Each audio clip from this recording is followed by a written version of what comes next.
What's up, you guys? Thank you for clicking on this video. So, we've got a few things to talk about news-wise that have happened overnight and this morning.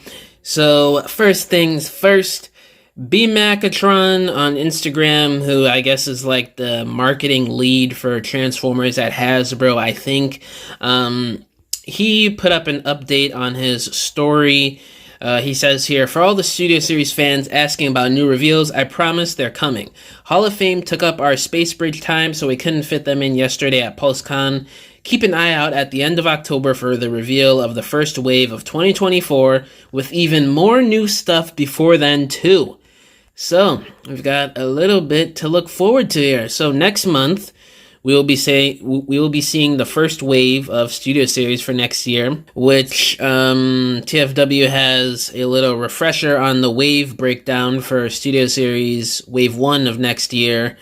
That this was found by JT Prime 17 a few weeks back. So Wave 1 is slated for February of next year. It'll consist of Core Movie 5 Mohawk, Core Movie 6 Rumble, Deluxe Movie 7 Wheeljack, aka my boy Pablo, Deluxe Movie 7 Scorponok, Voyager 86 Scrap Heap, Voyager War for Cybertron Starscream, Leader Movie 6 Megatron.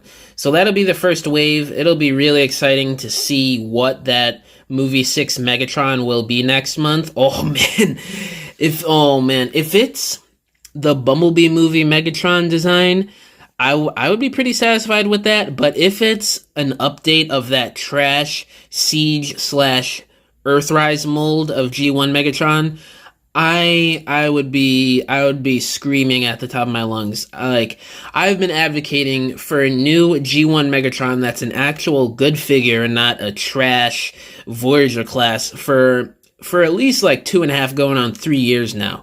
I never liked the Earthrise mold. I never liked the Siege mold, even though I have the Siege one as a decent stand-in for a G1 Megatron in my collection. But I just really hope it's an update of G1 Megatron. All the others, I'm pretty curious to see, especially Wheeljack and Scorponok. War for Cybertron Starscream, hopefully he turns out good and it's not, a mid-figure like most of the Gamer Edition stuff have been so far. And in terms of BMAC saying with even more new stuff before then too, I'm assuming we're going to get a couple maybe Generation Selects confirmed or exclusives like Buzzworthy or something in between there. I think that's pretty much usually what happens. We start seeing reveals for the exclusives at the beginning part or at the end of this year and early 2024. So I think that's what he's referring to. And of course, any other leaks that'll come out in the community, I'll definitely be covering that. Y'all know me, y'all know chrisjaammm, the channel. So, hot off the heels of Windblade's reveal, an eBay listing was put up for her. So if you want to get an early copy of this for an outrageous price, go right ahead. You could throw in the towel for the bidding war. I don't advise you to do that, but if you want to, hey, it's your money, do whatever you want to do with it, man. In-hand images of Windblade, she looks pretty good. I'd say this is probably the best Chug Windblade that we've gotten and probably the best we're ever going to get, unless if they do her at Voyager class, which I highly doubt they'll ever do. And then the comparison with her next to the original Thrilling 30 release from almost 10 years ago now, which is crazy. They're similar in height. The only thing that makes her a bit taller is where the head is placed. But I'd say the new one is better. I mean, the new one's got ankle tilt. It looks like it has a bit better articulation, especially with that ankle tilt. Because I remember the Thrilling 30 one was hard to stand because of her having high heels. Nope, there's no female high heels on an alien robot this time around. It's just regular, nice, big, chunky feet with ankle tilt, which is fantastic. I'm loving that.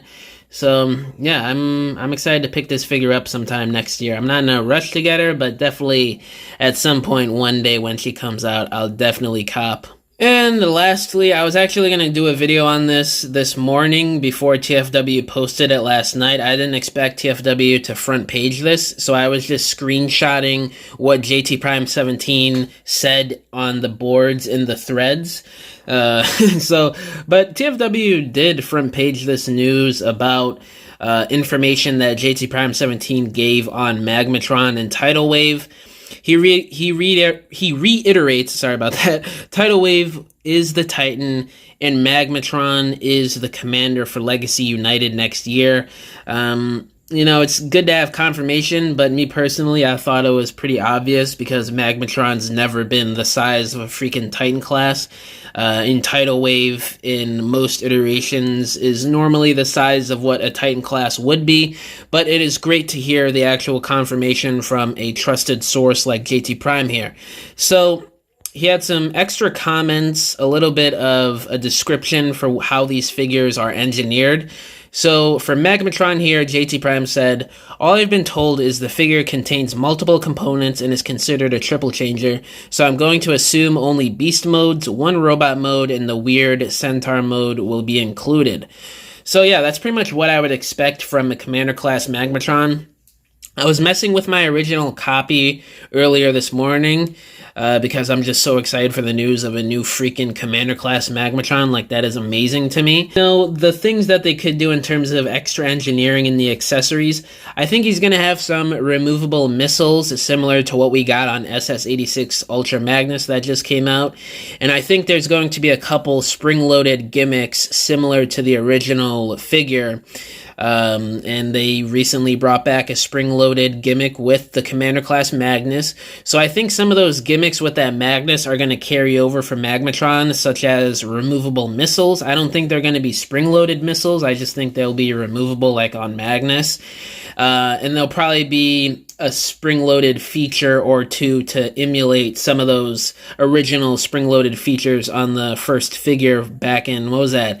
It was re-released in Beast Machines in 2000, but then it originally came out in Japan for Beast Wars Neo in, I think, like 1999 or 1998, somewhere around then. But so that's why I think it's going to be in terms of accessories. And for his sword, I definitely think they're going to engineer it with the compatibility to use it as a gun too, which will be pretty cool. And I think the shield will also be engineered to double as the big arm cannon that he had too, because if you remember, it was a shield but also an arm cannon, similar to the obvious G1 Megatron reference. So hopefully he's got all that going on. That would be awesome.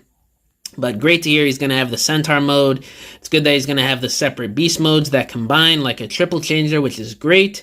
So moving on, he talked about Tidal Wave here, and I quote, "So Galvatron is going to be out around the same time as Tidal Wave. Hopefully Hasbro can adjust the joints properly before release, at least for that version of the mold. Parts of the figure should be able to break off of Tidal Wave to combine with Galvatron/Megatron.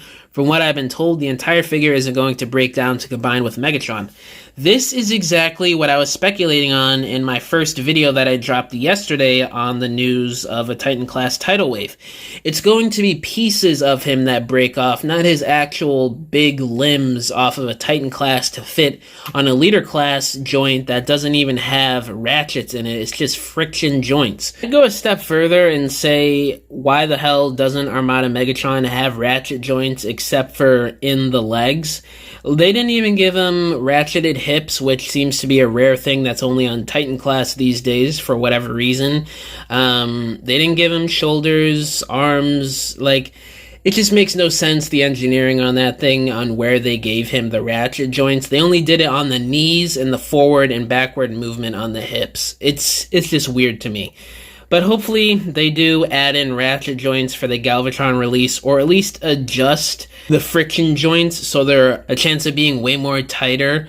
But who knows, maybe they won't do that. But yeah, that's pretty much all I wanted to cover in this video. Just a little bit of follow-up news to what happened yesterday at PulseCon. A lot of exciting stuff to look forward to. I cannot wait for Commander Magmatron and Titan Tidal Wave. Those are some figures that I'm really hyped for next year.